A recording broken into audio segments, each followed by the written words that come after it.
Welcome to Just Talkin.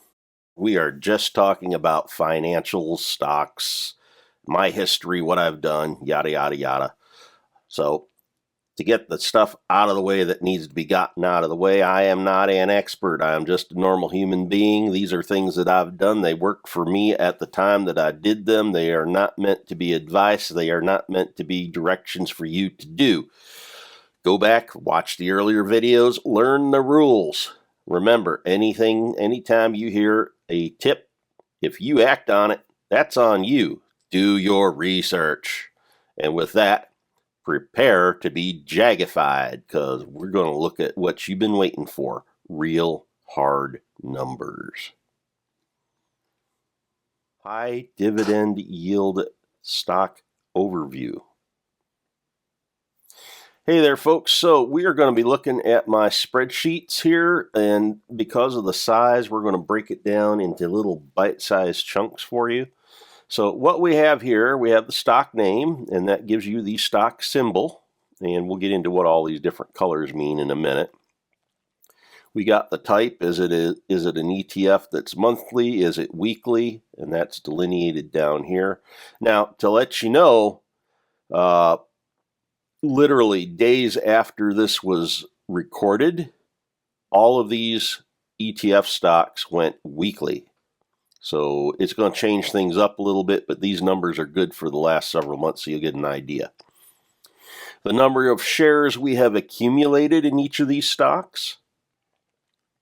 The cost basis that Schwab says they are valued at, which is going to be, or can be, different from the true dollars spent, total true dollars spent. This is the guy you want to pay attention to. This is how you're going to determine whether you're making money, losing money, etc. Don't go by your cost basis. Go by your true dollars spent. Column just so that for clarity, so we can see it better. Average monthly dividend, the 3-month trailing. So over the past 3 months, AMDY has paid an average of $15.88 per month on $1,024.84. Annualized, what we're going to get is about $190 a year. And that is a spot return for the month. So I look at my September numbers divided by your true dollars, and that gives us our spot return of 33.82% that month. That does not mean that's what it is every month. Yeah, this is basically the same thing. I just looked at it with different heat charts. But profitability and projected ROR is how many dividends have we gotten throughout the last 2-3 years that we've owned them versus the cost. So AMD is 9% paid for based on however long it's been. Doesn't really matter. What I'm worried about is how much is it paid for. Like down here, Coney, or Connie, however you want to say it. 60% of that has been paid for. So out of the $1,000 or $1,300, you're looking at roughly $800 and some has been paid out to me so far. So the stock is more than half paid for itself.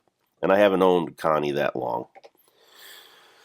Again, 20%, 2%, blah, blah, blah. These fluctuate because over time I may be buying more shares. The more shares, the higher the true dollars spent.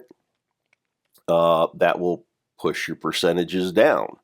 The higher the dividends, if you don't spend more money on the stocks, it'll get closer towards paid off. So again, these fluctuate.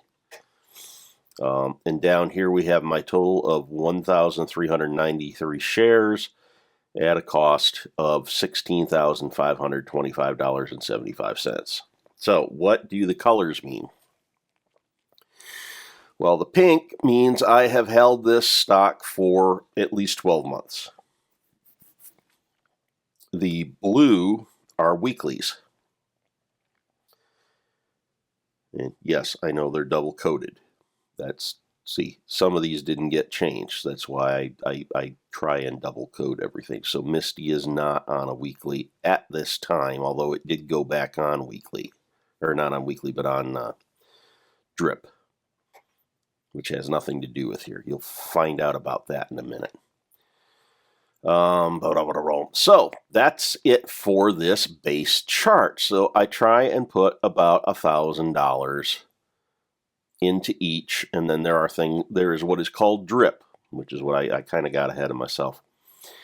You can set a stock to drip, which means all the returns get reinvested back in that stock. So Chippy, HOOW, I don't know how you say that one, Teslu, Yulti, and Usoi, those are all on drip, and a few others as well. And we'll get down and look at that chart later. But every time we get a dividend, that's poured directly back in, buys more shares, and goes right to the bottom cost. So let's go and move on to the next section.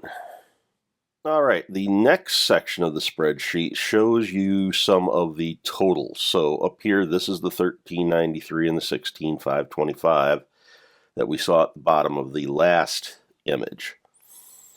Okay, and this is again, the total that Schwab thinks I have, that it's worth. So I bring these figures down, and this is basically what we expect to see on any given average month based on the last 3 months that we've tallied.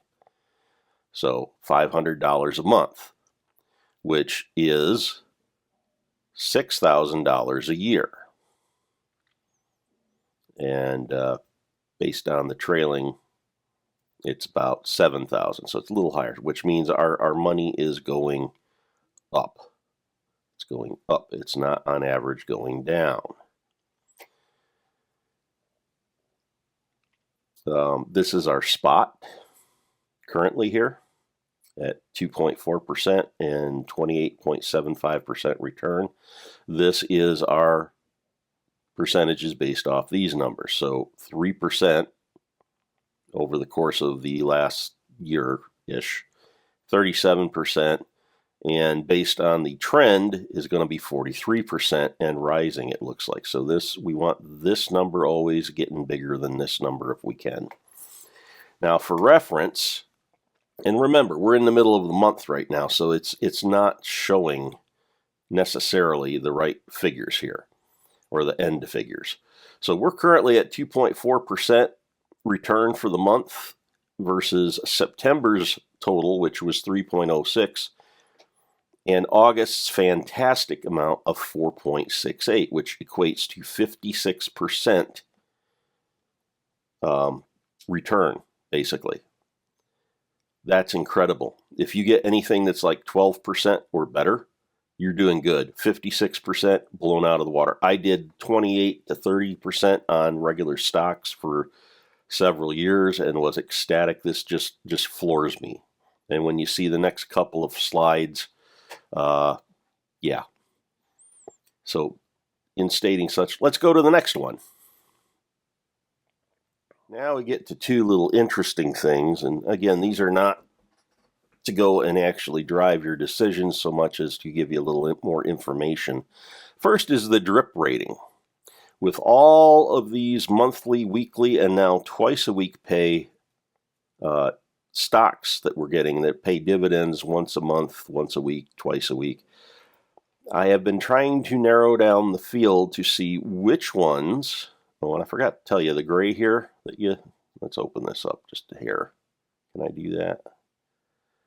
No, it won't let me open up. But the gray here on either side, these are stocks that I no longer have. I sold out, but I still have some of the information. So drip rating is a rating or a way of gauging what I want to look at. It's not to say, hey, the highest number, that's the bomb, let's get that. No, it's like, I want the mid-range because the ones on either side usually have bad data, or they're not going to be very pleasing in the future. Typically, if the number is extremely high, like 9,000, that is a stock that probably is extremely new, because when they are first dropped, the first week or two, the price blows through the ceiling and the payouts are really good the first few months, and that tends to blow this number through the roof. So I like, one of the things I'll do once I get the number, I say, hey, let's look at this. This is like too good to be true, because it is. And I'll get out there and find out, hey, it's only been available for 6 weeks, and it's only got one good data point. And one data point is not good. You want to have, with monthlies, you want to have 3 to 6 months. 6 months is way better if you can get 6 months worth of data.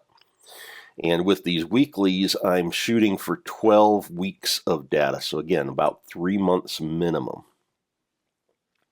Look down here, we got one that's at 15,000 that I bought into.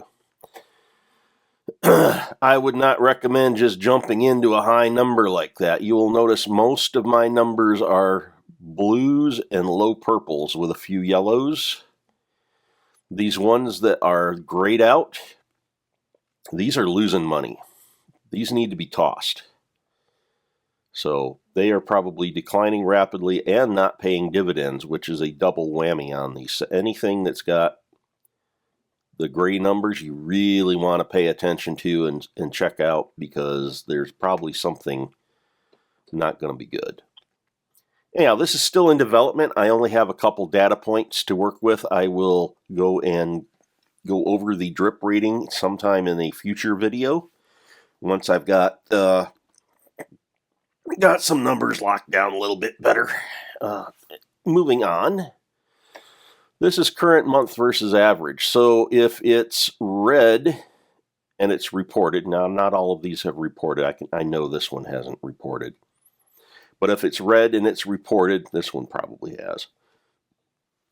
That means versus the average, remember that column back there, the 3-month average?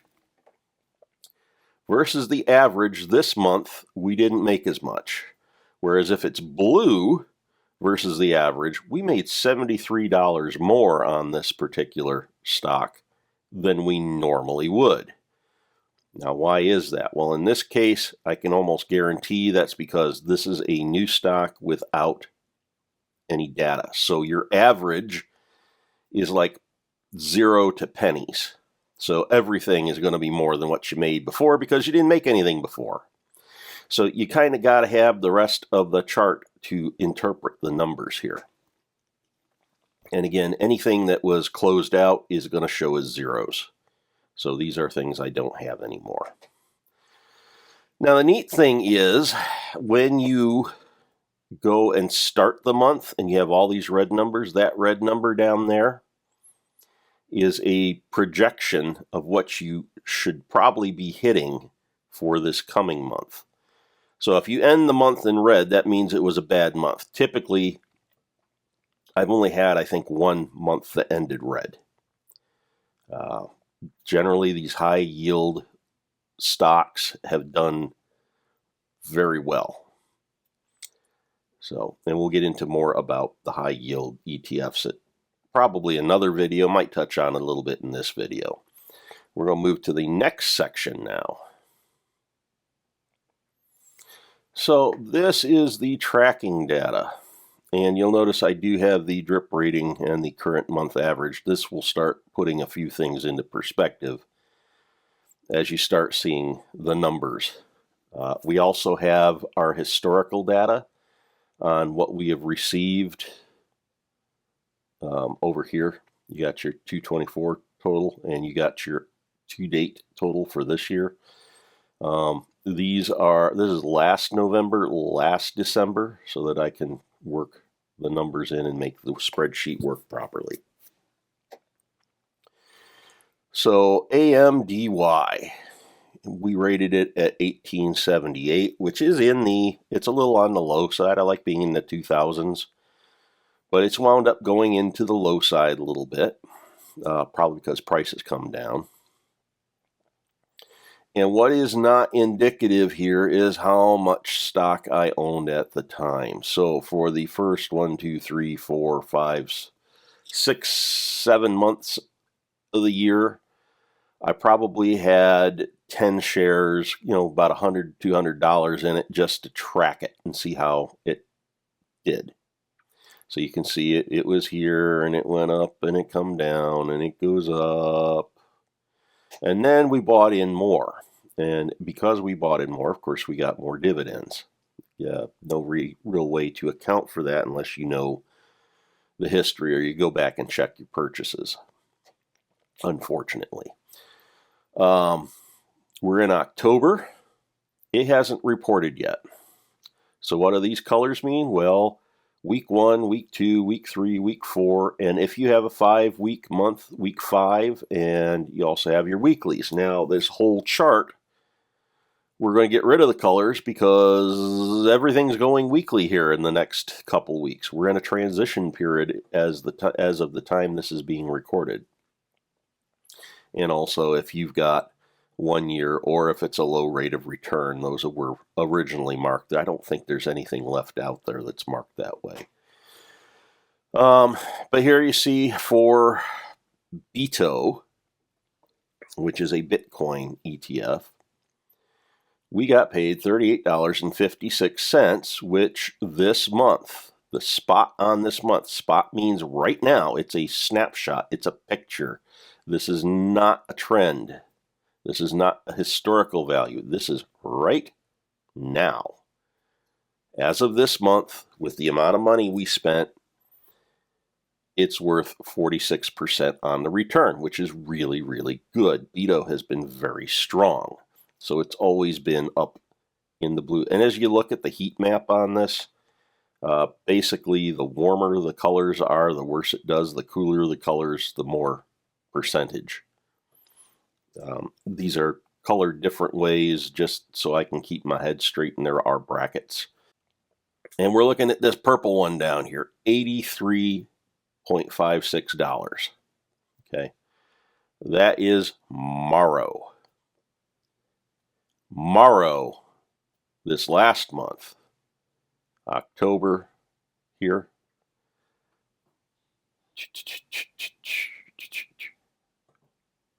Yeah. It's up over $100 right now. Because when they did the switch to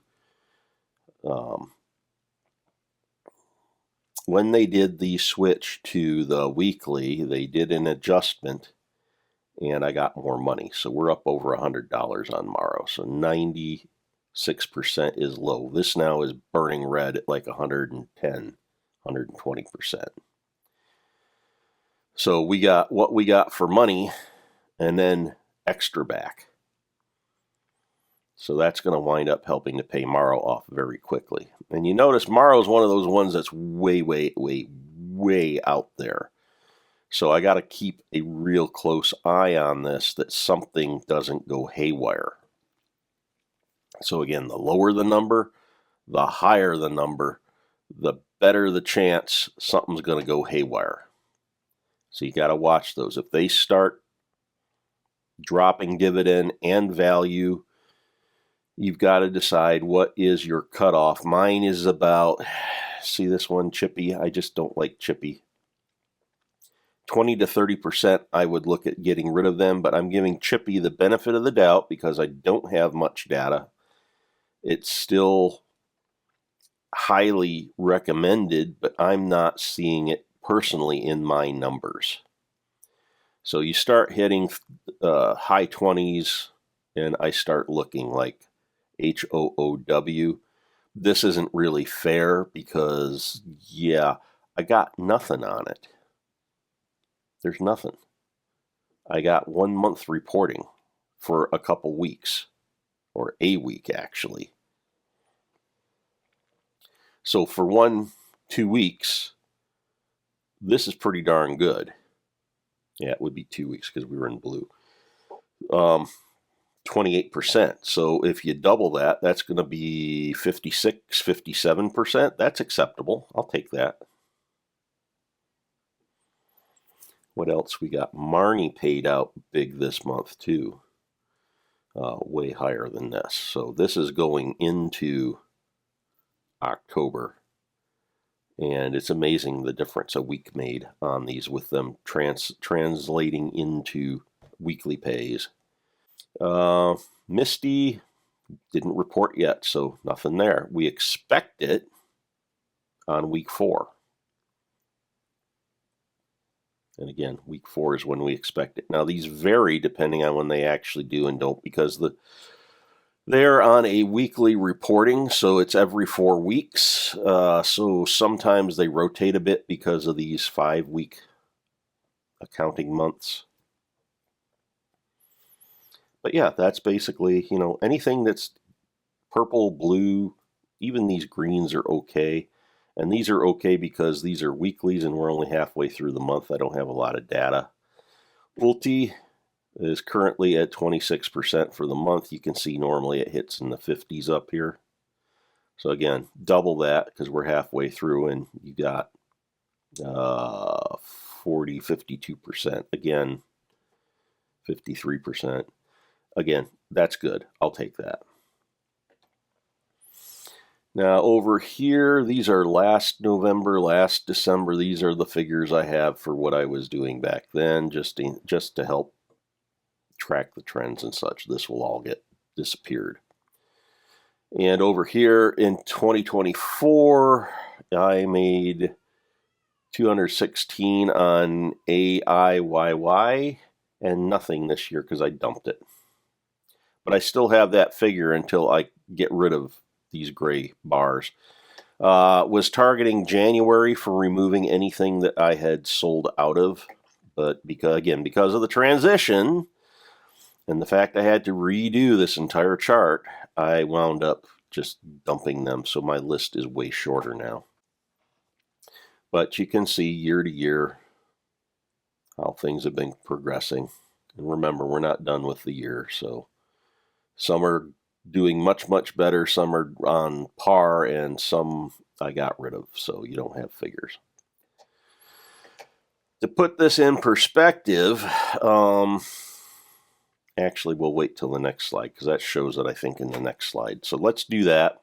Let's go to the next slide, and we can look. And you can always come back and look at these numbers. Figure it out for yourself.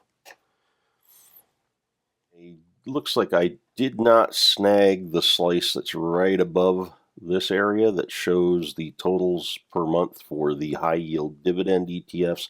However, I do have down here, this is what I made in regular dividend stocks, and this is the total of regular dividend and high yield dividend. So you can see, beginning of the year, I was doing about 163, 200-ish. And then that started to rise. Now July is where I started making the changes. So I got rid of a lot of the things that were grayed out up there and bought new ones that were a better return on investment. So we jumped $900 into August. September, of course, was a garbage month. It was only $500. We're halfway through October, and here's your October projection, which is 555. We are now approaching 1,000 into the 3rd week of the month. So this is really jumped up there. But this is what I'm making each month off of my high yield and my regular dividend. So what is a regular dividend? A regular dividend is a company that you buy for growth or stability. By a stability stock, I mean it's one where you park money so that it's safe. It doesn't make a lot of money. It doesn't lose a lot of money. It just stays there until you decide what you want to do with it. Or it's a growth and dividend paying stock. Now, by and large, your growth stocks don't pay much of a dividend. So you're seeing here, we've got just trickling little bits in here. It's like 40, 20, 50. This was a good month. So there's a couple good months in there, but this is because these are probably got a bunch that are paying quarterly that all hit. So these can be annual, every 6 months, every 4 months, every 3 months, every 2 months is in this chart. And these are not high yield dividend ETFs. Most of these have a percentage return that's in the 6 or 8. There's a couple of them that are higher. But you don't get a lot off of these. You need a lot more of this to make the kind of money we're making on the high yield. But they're way more stable, and they may be growth stocks as well, such as Howmet, which is a defense stock. It pays very, very, very little, but it has been growing like a bandit. Okay. So that's good. Curiosity Stream pays a fair amount, but it's really, really cheap to buy. But it also has been slowly growing. And as it grows and such, it's kicking out a dividend for us. So this is bonus. I mean, we want this net probably for growth, but then this is bonus. Now, a couple of these are straight up dividend stocks or REITs or something like that, and they may not be growing, but they're still kicking out steady income. Stag, 210, 211, 211, 211, 211. It's basically, you can count on your $2 per month with what I spent on Stag, but the price is going down, so looking a little more attractive to add more Stag, even though the return is not a very high percentage. It's not a very high percentage at all. I mean, that's like one of these 1%ers. So I don't tend to throw a lot of money into those. I throw a little bit because you never know. It may suddenly start blowing up and start paying more dividends. So it's good to have a little bit across a lot of stuff. Just make sure that you put, yeah, this is pathetic, 1 cent. Yeah, a 1 cent dividend. Yeah, NVIDIA, not what you want for dividend stock, but it's a penny that's bonus. Mostly a growth stock. Anytime a stock kicks out a dividend, I put it in this chart. So these are all the ones that are not high yield ETFs designed to pay dividends. These are all regular companies by and large.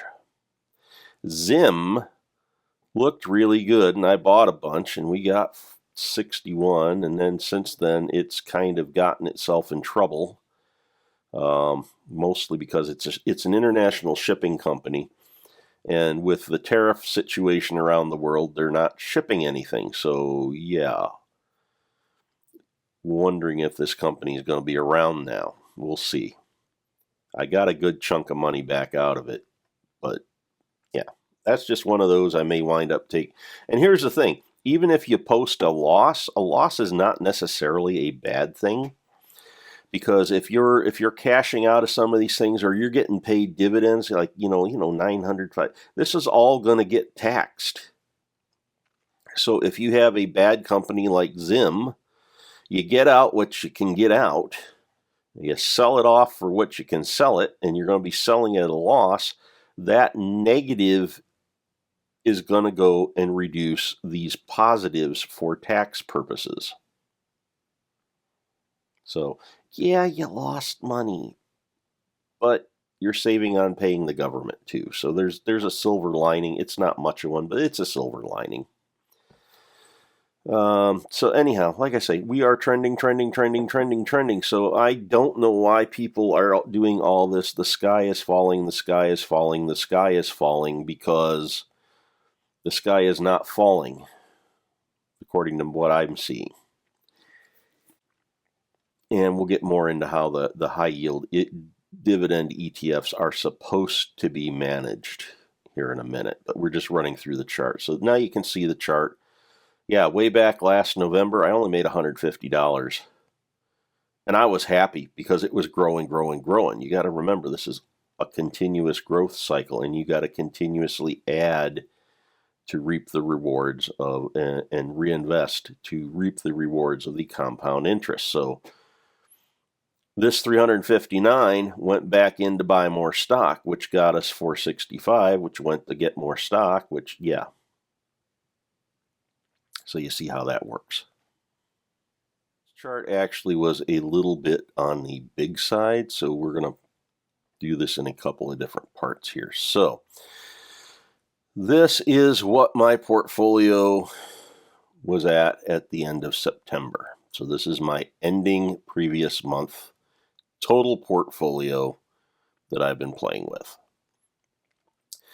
And mind you, I've been doing this for a number of years. I have sold my portfolio out on a couple of occasions because I needed to clear debt rapidly and I paid off my house. So had I left the money in the market, I probably would have been up in the 100,000+ at this point, just looking at the old charts and how things had trended. That said, at the time, the decision was good to take the money out. I don't recommend you taking money out if you can help it. But remember, I'm old. I have a different case than you do. You're young. You can afford to leave the money in. So 34,008 is where we're at. We started the year at around, I think it was 20,000. So this has come along nicely, and it's continuing to move upwards as we speak. So what are we looking here? Well, let's explain this first. This says update monthly. So these are some of the things I need to update on this spreadsheet every month. Most things I need to update are marked with some sort of symbology. Okay. So I'm going to have to update the formulas to these every month. So what we are looking at here, 1.3% per month versus our total portfolio value, which is different than the percentage we looked at before, which is based on cash spent. So not only do you need to look at how it's referenced to how much money you put in, but how is it doing against the entire portfolio is a good thing to keep an eye on. So 1.3% equates to 15.4% annually. So we're making 15% on the portfolio. This doesn't account stock growth. This is just dividend income versus the entire portfolio. It's an aside. It's an interesting thing. It's not necessarily what you want to shoot for. It's a gauge of health. That's it. Gauge of health at any given moment. This is just an extraneous number I needed down here for the calculations. Don't worry about it. You gonna let me do this? Come on. No, it's not going to let me manipulate it while we're in here. Oh, yes it is. I just can't. Got to get it the right spot. Oh, I see what the problem is. Yeah. We need to slide it over so it's in the field because you're not getting the whole field. So this is looking at the year thus far. So this is where we get our trailing numbers and such. So and the differences in value. Well, I guess it was a little higher around January. January was up to 30. Oh, that's right, because of the Tesla spike. So Tesla went up, and then I sold Tesla, and then the market crashed. So we had a real bad spate from March into June. So that's why we got this big dip. So if we had left the money in, I took the money out because I had, debts for my wife's medical bills and all that. So again, had I left the money in, this would be closer to 50,000 right now. So it's almost always better to leave your money in till you absolutely have to use it. And unfortunately, in this case, we absolutely had to have the money. So that's where that's been. These are percentages change month to month.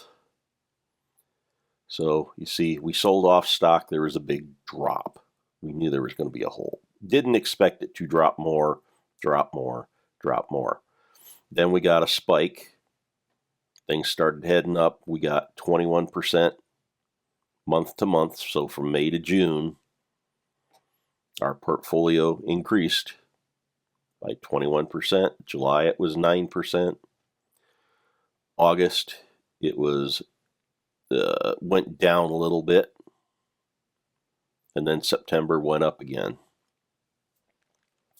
And part of what happened in September is I closed out some of my cryptocurrency and I dropped $4,000 in here.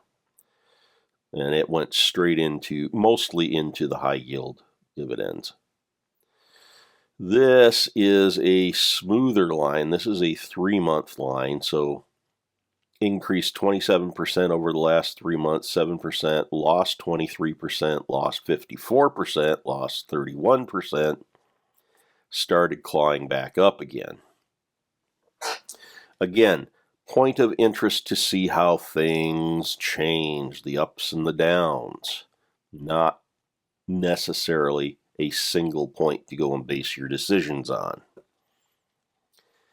All right, let's get into the next section because this was pretty simple. All right, now we start to loop back around to where we started with that first slide. So this is data that goes into creating what the first slide was about, which was the overall way the money is set up and flowing and how much we're making. We'll look at it again here in a second. But again, I got my list of stocks, and I actually have a duplicate. I have another bar over there, but yeah. I like duplication. That way, if you mess something up, you got a backup. So this is where our total cash comes from that we have spent. It's the total cash invested plus drip. Drip is money that's automatically reinvested. And these totals match the totals in our total cash. So that is made up of cash invested. This is money that I put in to buy shares. Okay. Every time I directly buy, I update this amount. And that's going to change. It's going to get a little easier because I've been playing with this. The green lines are drip. So I was dripping, then I stopped. I'm dripping, I'm dripping, I'm dripping, I'm dripping, I'm dripping. So this was my dividend or my payout, and it automatically went back over here, got added to this because I could have added it to this, but which is basically what that does. So this plus this equals this. And you got to remember, it's this whole line. So all of this plus this equals this. Why am I dripping? Well, these are all the weekly pays, or were all the weekly pays. And I especially wanted to get HOOW and TSLW up because you can see the numbers are quite low, but the payouts are quite high right now, and I didn't have any more free cash to go and put into these directly, so I started dripping. That way I get a little bit, and they'll give you fractional shares when you drip. You can't buy a fractional share, but you can drip a fractional share. So that's good. Slowly accumulates, this is your compounding. Hey, I'm holding it. I made money. I put it back in. Hey, I'm holding it. I made money. I put it back in. And that's compound interest. So remember, we're doing fairly high numbers on a lot of this for our increase in revenue. So yeah, it helps. And this just totals out what we do each month for drip. Just as an aside to see what's happening. And remember, these are only half done for the month, so this will be more like 26. This will be more like 12-ish, 9-ish. This will be 57, 58. This will be 40 by the end of the month. Do I plan on turning all the rest of these on to drip now that they're weeklies? No. I need a certain amount of money coming back out that I can use for spending on regular stocks and regular dividends. So let's go back to the first screen and we can recap some of this. All right, so we're back to the beginning. And again, this is my main area for looking at functionality of what's going on in the fund.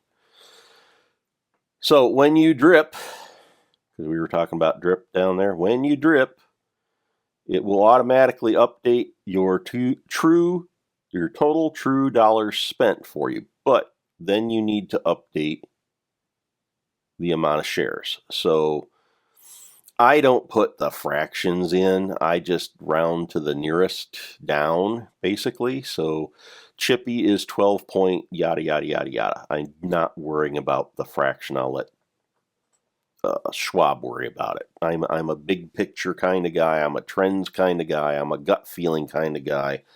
I am not a minuscule penny pinching following kind of guy. And that's another thing. I use my gut. If it comes down to, I've looked at a stock, I've analyzed the company, I've seen what people are saying, I've seen what they have said, I'm looking at what their products are, and I'm up in the air. Typically, if I'm up in the air, I'm not going to do anything. There's not enough upside. Unless, and this is bit me in the butt, but it's also done me very good. Unless my gut tells me otherwise. So I own Palantir. I got in on Palantir at a very low price, which is why I say don't follow what I'm doing now, and there's no way you can go on back in time and do what I did then, so you're not going to get my results. But I bought Palantir from about $16 up to $28. I was dollar cost averaging in. And Palantir's up like 165, 180 something. It keeps bouncing now. So I wound up selling off enough Palantir stock to cover my investment. So what I have for Palantir is all gravy now. I think there's like 17 shares left.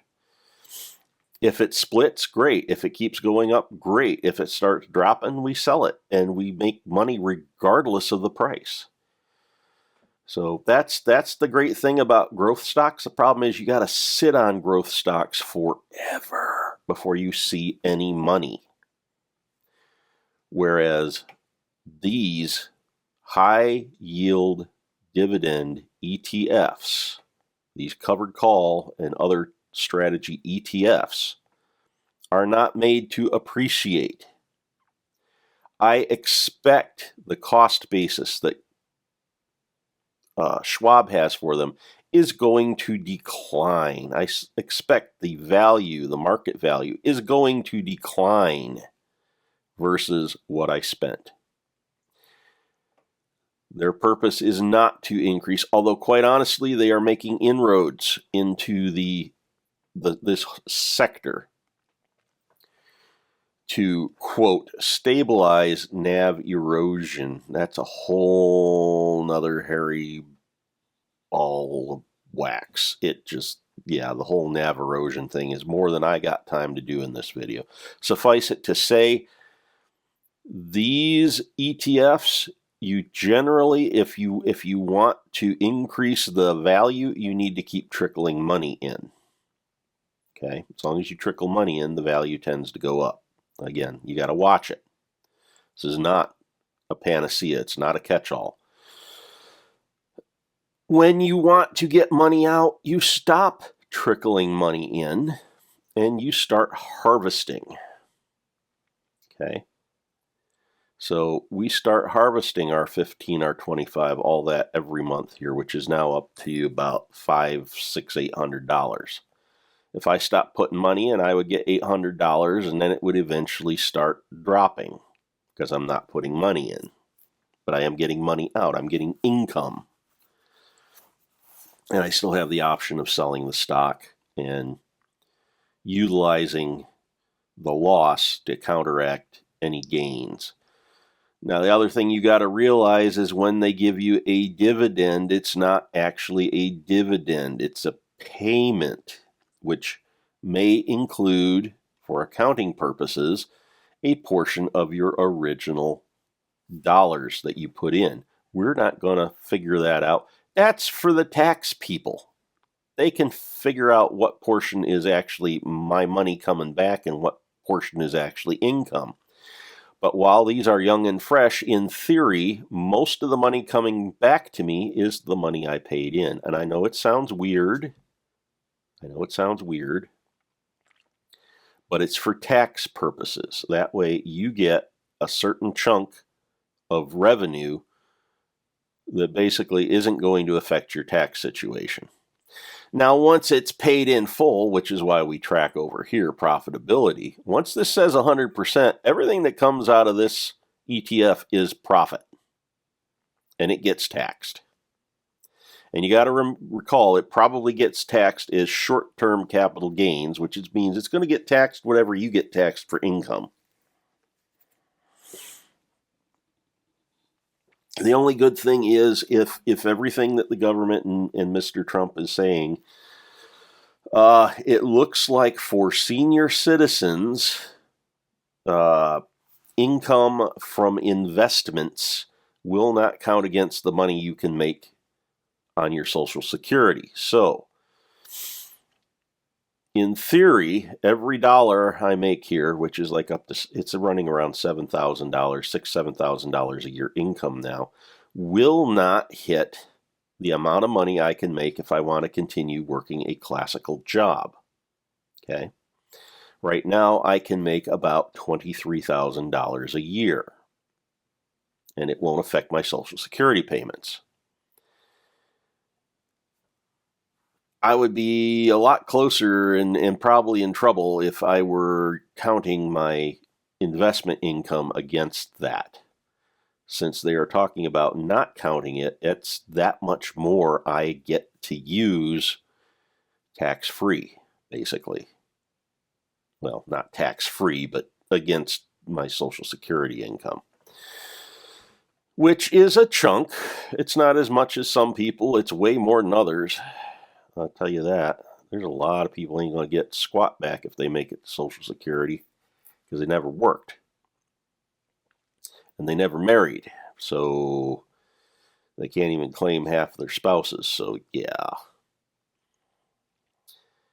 But that's one of the reasons I'm in here is I can make money here and it's not going to impact my Social Security income.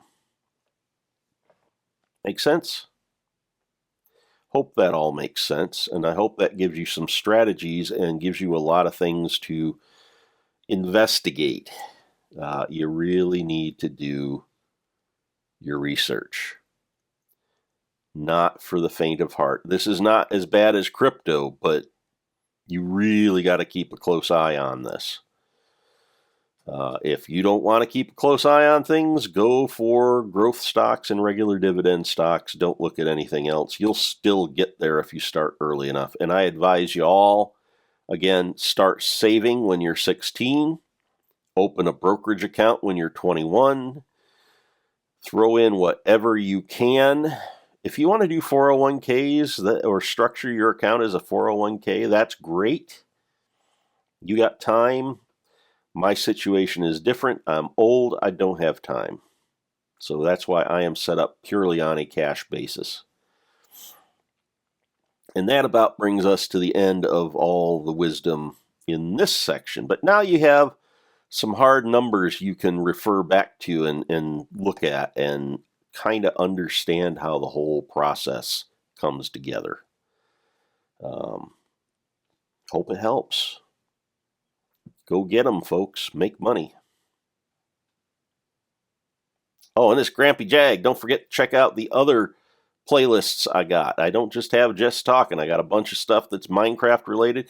I'm a Minecraft enthusiast in case, somehow you missed out on that.